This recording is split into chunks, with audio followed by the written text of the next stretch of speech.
This video is dedicated to Justice Sasson, my super best friend.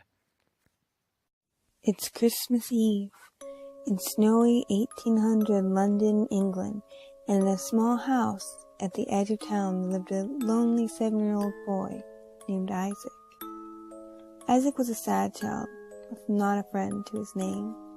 While most children were spending time with their families and eagerly looking forward to opening the presents that were placed with care beneath a beautifully decorated Christmas tree, little Isaac spent most of this holy of nights alone in his dusty, cold attic room. Isaac's parents were very poor. His mother was a strict crow of a woman who stayed at home and schooled Isaac.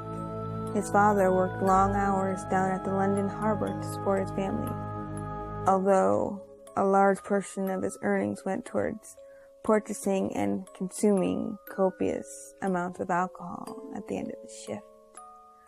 Sometimes he would come home drunk after being thrown out of every bar in London and shout at his beloved wife, Isaac's mother. Occasionally, it would escalate to violence, and he would beat her savagely, and then when it was done, he would force himself upon her in a drunken rage. As it so happened, this particular night was one of those occasions.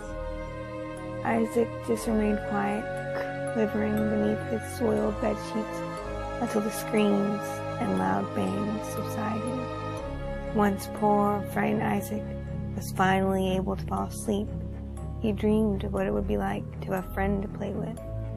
So maybe he could laugh and be happy like the other children of London.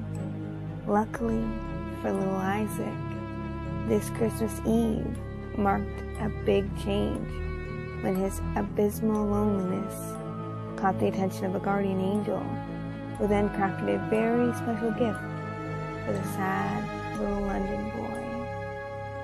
As the sun rose on that Christmas morning, Isaac opened his eyes to find a strange wooden box sitting at the foot of his bed. With eyes widened in awe, he stared at the colorful, handcrafted box, wondering who had left it. He was not used to receiving gifts, especially toys.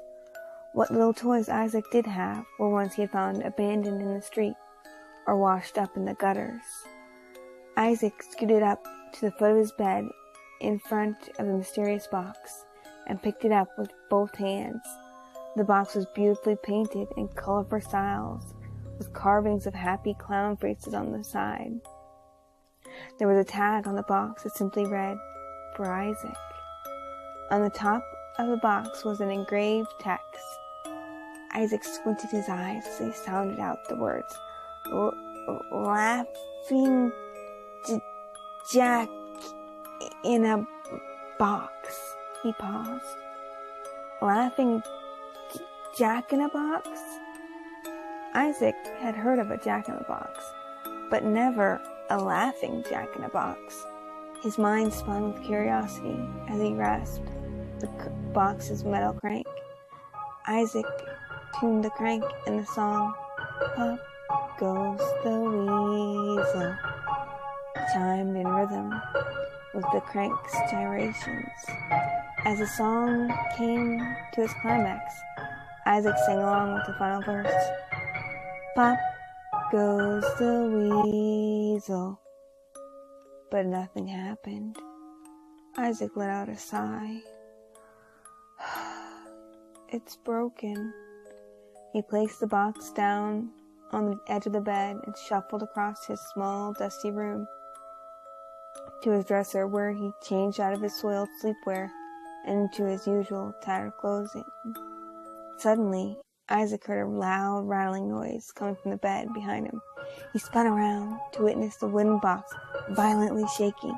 Then, without warning, the top of the box swung open, and a colorful parade of smoke and confetti bellowed out. Isaac rubbed his eyes in disbelief at what he was seeing. As the smoke cleared, there stood a tall, thin, multicolored clown man with bright red hair, a swirly rainbow cone nose, feathery shoulders that sat atop his ragged and colorful clown outfit. The technical clown spread his arms and excitedly announced, "Come one, come all, whether big or small, to see the best clown of them all. The one, the only, Laughing Jack in the Box."